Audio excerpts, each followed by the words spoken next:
Ito naman, isda to. Mahal tong isda na to. Itong sinasabi niya, masarap na masarap ito.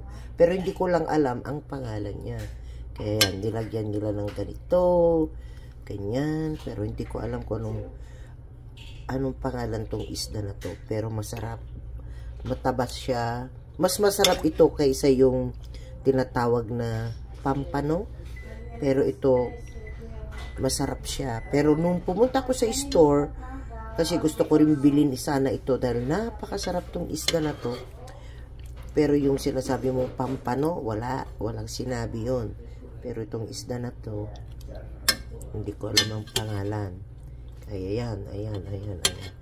Tapos, ayan mataba na mataba itong isda na to, guys. Masarap maghigop ng sabaw. Ayan. Kita nyo yan.